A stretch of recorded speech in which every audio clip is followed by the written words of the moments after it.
Hey, everyone. Your host, Tamara here. Yep, that's right. Host of Inside Launch Street podcast, creator of the Innovation Quotient Edge assessment, and host of the Everyday Innovators Online Academy. That's where you get that ongoing tools and support you need to elevate your game, ignite innovation, influence others, and lead strong. So we've got a great podcast for you this morning. Hey, before I get into it, I want to share with you something that's actually made a real impact on my ability to perform at my peak.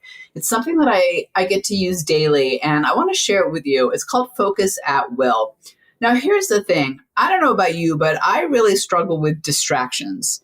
And those distractions are kind of internal and external. Sometimes they're, the texts and the emails and the beeps and, cars going by. And other times it's just all the chatter that's in my head that gets in the way of me focusing and being present and really putting kind of everything into my task at hand, whatever it is that I'm doing. And then I discovered something called Focus at Will. I'll put a link in the show notes to it. It is music that is put together, scientifically proven to unlock that focus, that productivity, that creativity in your brain. I have had a subscription for years now. I don't know, probably 5 or 6 years. I'm not even sure, it's been so long. But I don't know what it is, but it is magic. And every time I turn it on and I just put up the webpage, I play the music while I'm trying to get stuff done, it elevates everything. Before I know it, I am in the creative zone, as they call it. I am in the innovation flow, and I am doing it. They have different stations, different beats. They have different like low, medium, and high, depending on kind of what type of person you are. And I have a couple stations that I just absolutely love. And I know, especially when I'm struggling, that every time I turn Focus at Will on, that it's go time. It is game time. And that could be anything from answering emails to working on a PowerPoint presentation to planning content out for my podcast to getting ready for a big meeting. Focus at Will. Go check it out. I think in a world where we are inundated with distractions, even now more so than ever, we need those things that just pull us in, that keep us present and keep us focused. And Focus at Will does that. Go check it out. Could not recommend it more. All right, today's podcast. So this is a question that came from one of you. Now, if you are in my Facebook group online, of course it's online, on Facebook, it's the Leadership and Innovation group. It's public, but you have to request to join. We want to make sure that you're really there to perform at your peak, to innovate, to be a part of the community. So you have to apply. One of the questions we ask is, if you could wave a magic wand and pick any topic for Tamara to cover in her podcast or Bursts of Innovation or Facebook Lives, what would it be? And one of them we got in, I wanted to address because I know it is one that so many of us struggle with. And it's this: how do you keep your magic from getting stale as time passes? I get excited at new ideas and use them, but then tend to fall back on old tricks and habits. Keeping the magic alive. So that is what we're going to talk about in today's podcast. So what do you say we get to it? You've landed Inside Launch Street, the Business Innovation Podcast, where we interview top innovators out there shaking things up so you can innovate, differentiate, and get further faster. Since you're here, we know you're the type of person that recognizes the importance of unlocking your innovation advantage so you can compete and win. And now, your host, the person that has worked with leading companies like Disney, Procter & Gamble, Aero Electronics, the U.S. Army Research Labs, and Red Robin on upping their innovation advantage, Tamara Gontor. I want to start talking about how to keep the magic alive by talking about something called the emotional cycle of change. Now, I know that sounds maybe a little academic, a little emotional, but it's actually going to set up why innovation, why keeping that magic alive can sometimes feel hard, and why, as you referenced, you get pulled back into the old habits and the old tricks.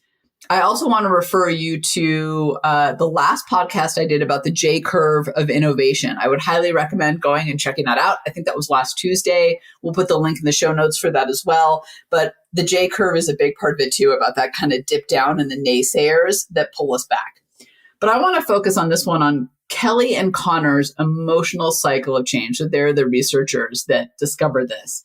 And it's a really interesting cycle that shows why we start with what we think of as magic, excitement, and then we dip down. And here's why. When we start any change cycle, and by the way, that can be change can be changing our habits, our behaviors, trying to change our mindsets. It can be driving a new innovation and a new idea into the marketplace. So change is innovation in a lot of ways. And here's what Kelley and Connor really realized. So stage one in this cycle, and this is where I think you would call it the magic, right? This is where we have uninformed optimism.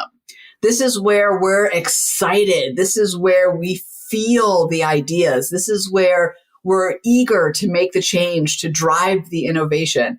This is where we are, well, as it says, this is where we're optimistic and we cannot wait to keep going. So this is how we start out. And this is why it feels magical in the beginning, because we're optimistic and we're somewhat uninformed. Frankly, if we were too informed in the beginning, we'd never make change. We go, oh my gosh, that is too hard. So stage one is uninformed optimism. It's the magic.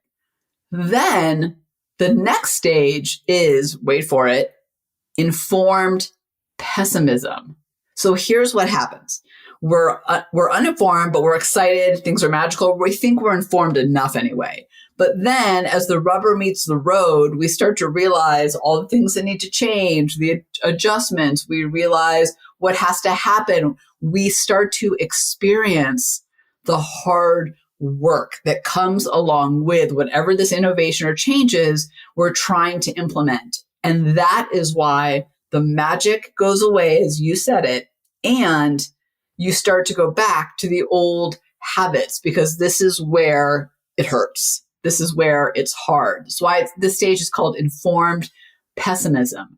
And this is often where we drop out. It's right here. It's only in stage 2 of 5 that we drop out. And you are not alone, Shannon. This is where, right, a lot of us drop out, as you said. You start to go back to old habits and tricks. It's hard not to, because it's hard. It takes work. The naysaying and the doubting comes in, both in our head and out in the world. If we can make it through that, I'm going to talk about some things in that area. We can get to stage 3, which is, I think, a really great place to get to. And you know when you get there, and it's called hopeful realism. Hopeful realism is when you start to see the light at the end of the tunnel, when the hard work starts to pay off, when you start to realize what it's really going to take to drive this change, to keep this innovation going. You're realistic, but you're hopeful. That's where you start to feel the rewards.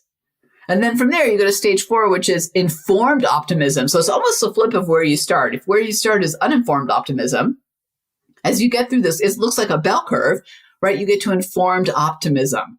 So this is where now you're really seeing the rewards. You're really seeing what's possible. The innovation and the change is starting to really pay off, right? So that excitement comes back to you, to the people around you. And then stage 5 is completion. Now, I would argue that in our world in innovation and change, it's never really complete. You're kind of constantly going through this cycle. And I think that's why it can be so hard. So to summarize the cycle, stage 1, uninformed optimism. Woohoo! This is so great. No idea what it's gonna take, but I'm excited to do it. Like, I want the rewards, I want the benefits. Stage 2, informed pessimism. Woo! There is a lot to do here. This is hard work. This is where people drop out. Stage 3, hopeful realism. All right, okay. All right, I get it. There's some things here challenging, but here's where it's going to work. I'm starting to see the rewards. Stage 4, informed optimism.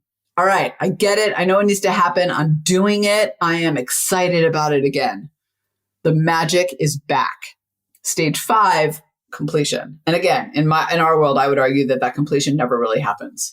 So I think Keller and Connor's emotional cycle of change really do help us understand, Shannon, why that why that magic fades so fast, it feels like sometimes, and why it's so hard to keep it going is because that informed pessimism really takes over and the doubting and the naysaying comes in.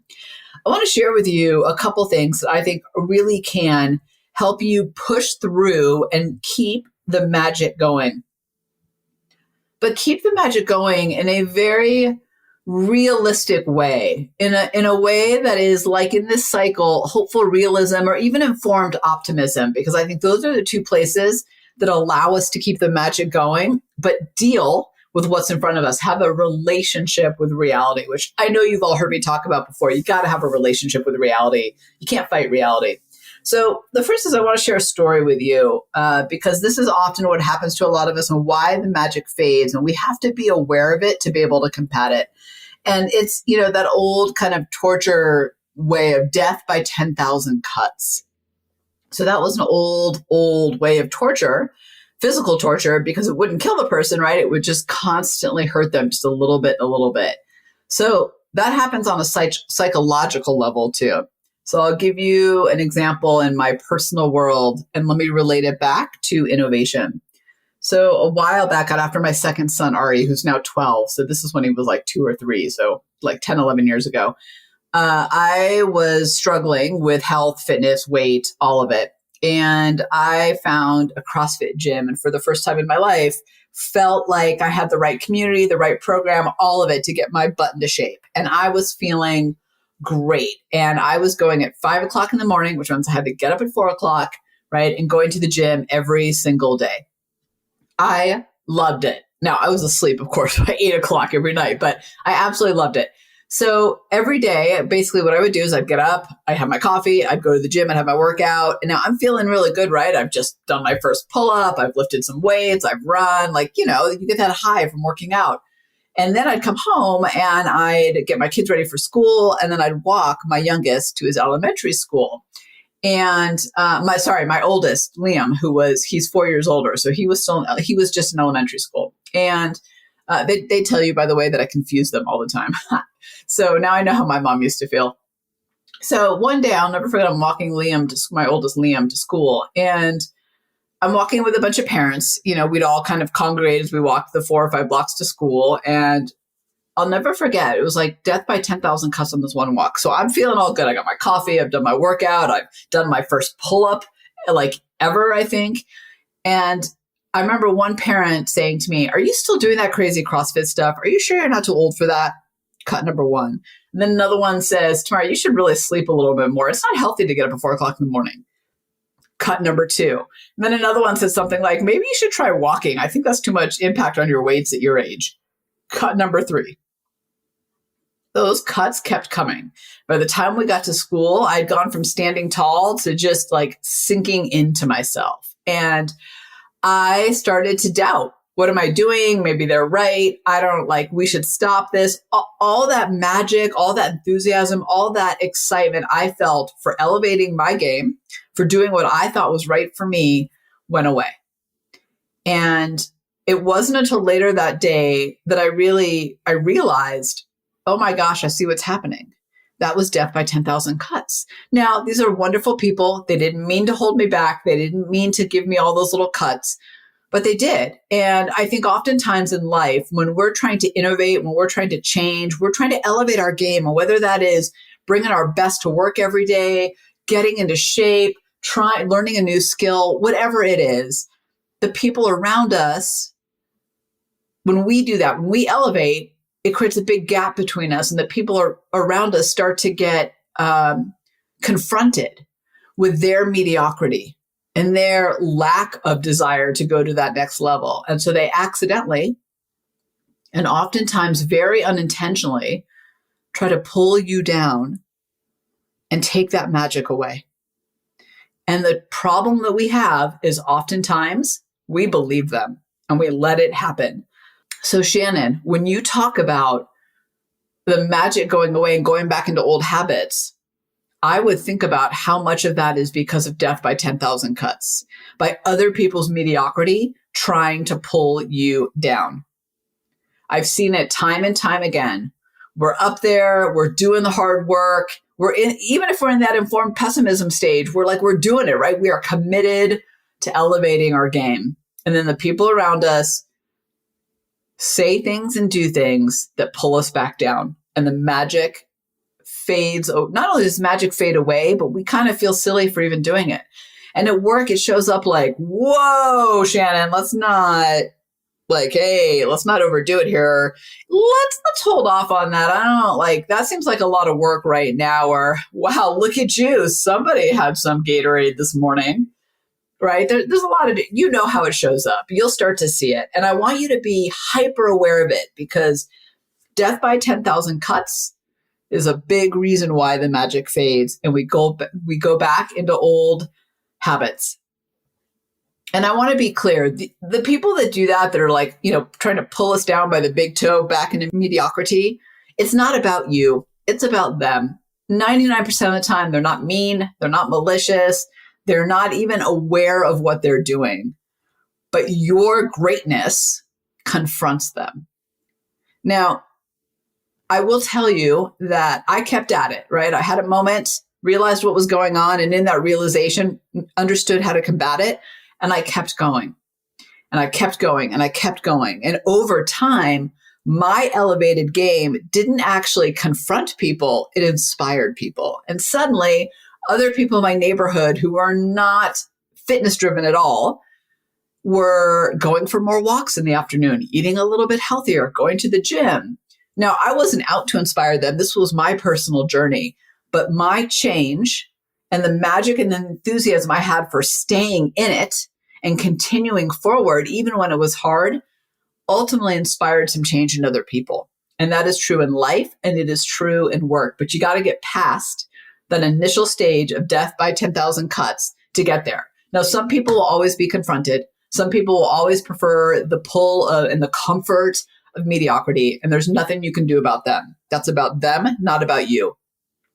But the reason the magic dies is because of all those little cuts. So don't let them happen. Put on armor, put on a thick skin, do what you need to do.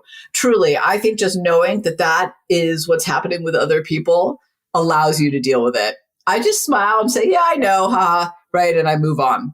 I don't even try to argue it. I don't need to. I know, and they know. We all know. So don't let that happen to you. Having that thick skin, having that armor, seeing it happen around you will keep the magic going. All right, the second thing I want to share with you here is to keep the magic going is, and this is going to sound so basic, but it's so true, is schedule it.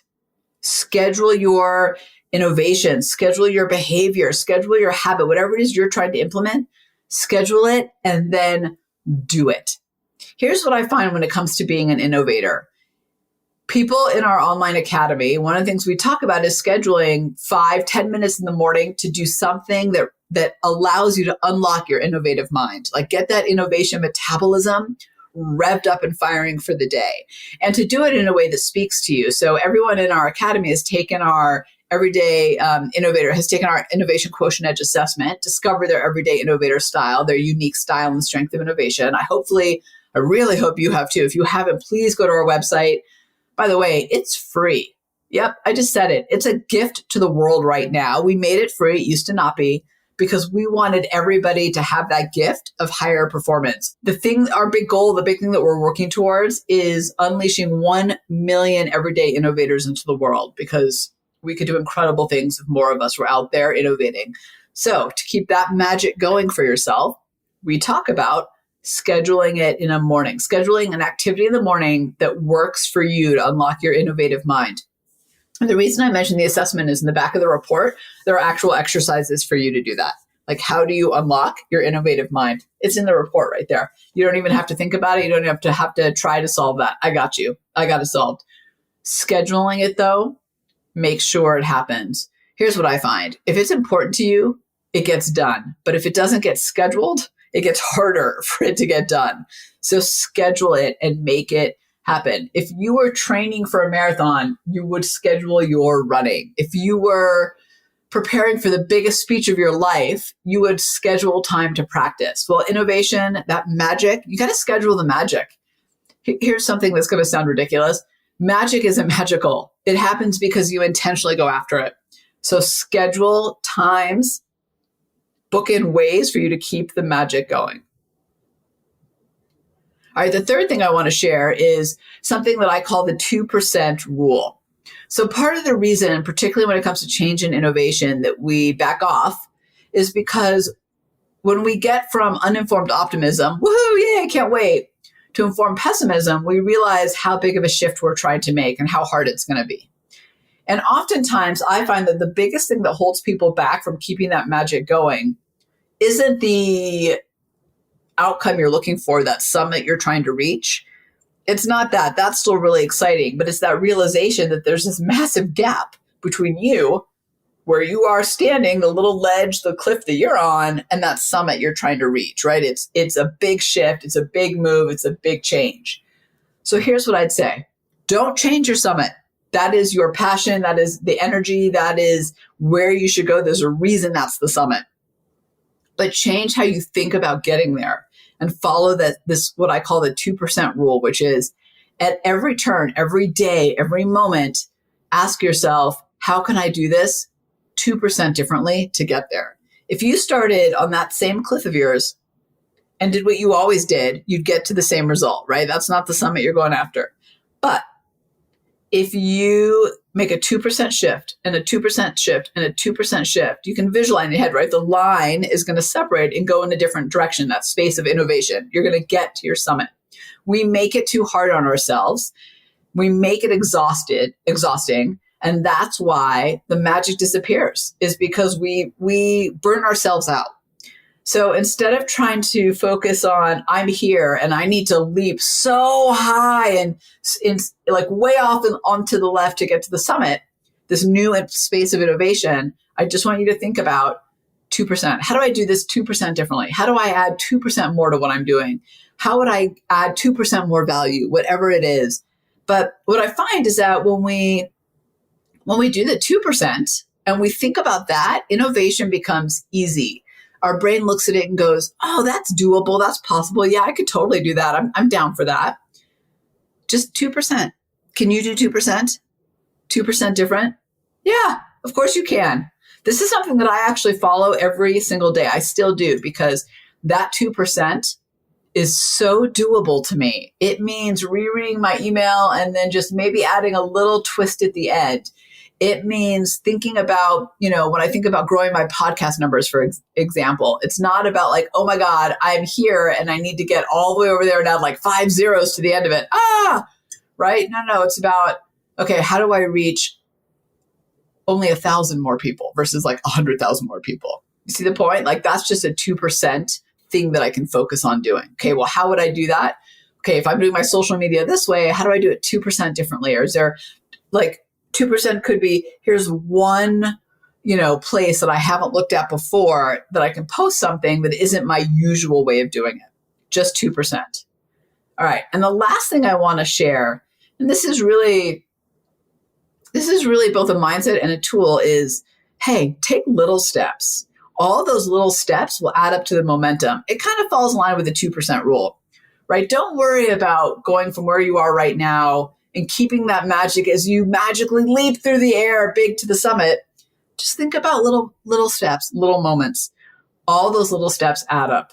When I'm trying to keep the innovation going, I break things down to the smallest possible milestones you could actually imagine. I mean, they are so ridiculously small. Some of them seem insignificant.